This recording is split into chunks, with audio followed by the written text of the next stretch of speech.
புதுசாக நாட்டுக்கோழி பண்ண தொடங்கணும்னு நினைக்கிற நண்பர்களுக்கு இது ஒரு முக்கியமான பதிவாக இருக்கும்னு நான் நினைக்கிறேன்.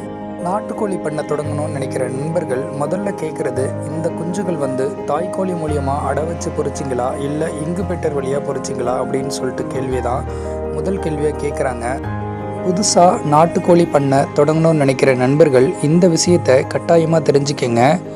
ஒரு எடுத்துக்காட்டுக்கு 50லேருந்து 100 நாட்டுக்கோழிகள் வச்சுருக்க பண்ணையாளர்களுக்கு ஒரு நாளைக்கு 15 முட்டை கலெக்ஷன் ஆகும். இந்த 15 முட்டையும் ஒரு வாரத்துக்குன்னு கணக்கு பண்ணி பார்த்திங்கன்னா வாரத்துக்கு 100 முட்டை கலெக்ஷன் ஆகும்.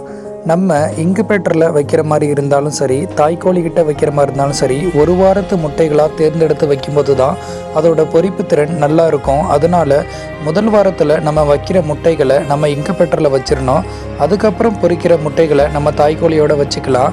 அப்போது முதல் வாரத்தில் இருக்கிற முட்டையை நம்ம இங்குபெட்டரில் தாங்க வச்சு ஆகணும் கட்டாயமாக. அடுத்த வாரத்தில் பொரிக்கிற முட்டைகளை நம்ம தாய்க்கோழியோட வச்சுக்கலாம். ஆனால் இந்த தாய்க்கோழிகளும் பார்த்திங்கன்னா முட்டை வைக்கிற எல்லா கோழியுமே அடை உட்காந்துராதுங்க. அடை ஒரு சில கோழிகள் தான் உட்காரும். அதாவது 10 கோழி முட்டை வைக்கிதுன்னா அதில் ஒரு 6 கோழி 5 கோழி தாங்க அடை உட்காரும். மீதி அடை படுக்காதுங்க. அதனால் மீதி முட்டைகளை அந்த 5 கோழிக்கிட்ட நம்ம ஷேர் பண்ணி வைக்கிற மாதிரி இருக்கும். இது தாங்க பண்ணையில் வழக்கமாக நடந்துட்டு வர விஷயம். முட்டைகளை மதிப்பு கூட்டி விற்றாதாங்க நம்மளால் பண்ணை தொழிலில் ஜெயிக்கவே முடியும்.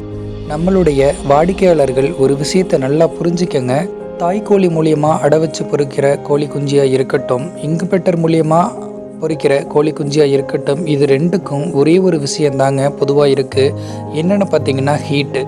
இந்த ஹீட்டுங்கிற ஒரு விஷயத்தை தாங்க நம்ம இங்குபெட்டரில் பண்ண போகிறோம். இந்த இங்குபெட்டர் மூலியமாக நம்ம பண்ணுறதுனால 21 நாள் அதுக்கு நம்ம கரண்ட்டு யூஸ் பண்ணி தாங்க ஆகணும். அது மட்டும் இல்லாமல் இங்குபெட்டர்லேருந்து பொரித்த பிறகும் அதுக்கப்புறம் 30 நாளைக்கு நம்ம ப்ரூடிங் செட்டப்லேயும் கரண்ட்டை யூஸ் பண்ணி தாங்க ஆகணும். ப்ரூடிங் செட்டப்பில் குஞ்சுகளை அப்படியே ஃப்ரீயாலாம் விட்டுற முடியாதுங்க. அதுக்கு தினமும் தண்ணி தீவனம்னு சொல்லிட்டு கொடுத்துக்கிட்டே இருக்கணுங்க. ஒரு நாளைக்கு 2 வேளை அந்த குஞ்சுகளுக்கு தீவனமும் தண்ணியும் நம்ம கட்டாயமாக கொடுத்து தாங்க ஆகணும். இதனால் செலவுகள் ரொம்பவே அதிகமாக தாங்க இருக்கும்.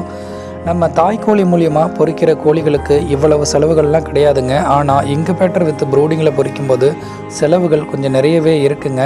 முட்டைகளையும் நம்ம வீணாக்கிடக்கூடாது, அதை மதிப்பு கூட்டி கொடுத்தே ஆகணும்.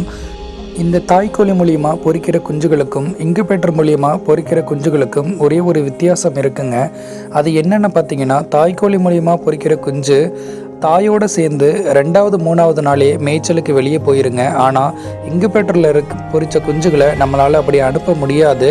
ஏன்னா அது 21 நாள் மிஷின்குள்ளேயே இருந்து பொரித்ததுனால, அதனால் வெளியில் இருக்கிற சுற்றுப்புற கிளைமேட்டை உடனே அப்சர்வ் பண்ணிக்க முடியாதுங்க. அதனால் வேண்டிதான் அதை நம்ம ப்ரூடிங் செட்டப்பில் போடுறோம். ப்ரூடிங் செட்டப்பில் இருந்து அதை வெளியில் மேய்ச்சலுக்கு விட்ட உடனே அது உடனே மேய்ச்சலுக்கும் பழகாதுங்க. அதுக்கும் கொஞ்சம் டைம் எடுத்துப்போம். இது தாங்க நம்ம தாய்க்கோழி மூலியமாக பொரிக்கிற குஞ்சுகளுக்கும் இங்குபெட்டர் மூலியமாக பொரிக்கிற குஞ்சுகளுக்கும் உள்ள வித்தியாசம். ஆனால் இங்குபெட்டர் மூலியமாக பொரிக்கிற குஞ்சுகளுக்கு நோய் எதிர்ப்பு சக்தி கொஞ்சம் அதிகமாக இருக்குங்க. தாய்க்கோழி மூலியமாக பொரிக்கிற குஞ்சுகள் 3வது நாளே மேய்ச்சலுக்கு போயிருங்க. ஆனால் இங்குபெட்டர் மூலியமாக பொரிக்கிற குஞ்சுகள் 1 மாதம் முடிஞ்ச பிறகு தான் அது மேய்ச்சலுக்கு போகும். இவ்வளவு தாங்க வித்தியாசம், வேறெல்லாம் எதுவுமே கிடையாதுங்க. அடை வச்சு பொரிக்கிற குஞ்சாகவும் இருக்கட்டும், இங்குபெட்டர் குஞ்சாகவும் இருக்கட்டும், ரெண்டுமே தரமான குஞ்சுகள் தான். நம்பி வாங்குங்க, எந்த பிரச்சனையும் வராது. உங்களுக்கு குஞ்சுகள் மல்டி கலராக தேவைன்னா அதோட பேரண்ட்டும் மல்டி கலரில் தான் இருக்கணும். இல்லை சிங்கிள் கலராக வேணும்னா அதோட தாய்க்கோழிகள் அனைத்தும் ஒரே கலரில் இருக்கணும், சேவலும் ஒரே மாதிரி இருக்கணும். இவ்வளவு தாங்க.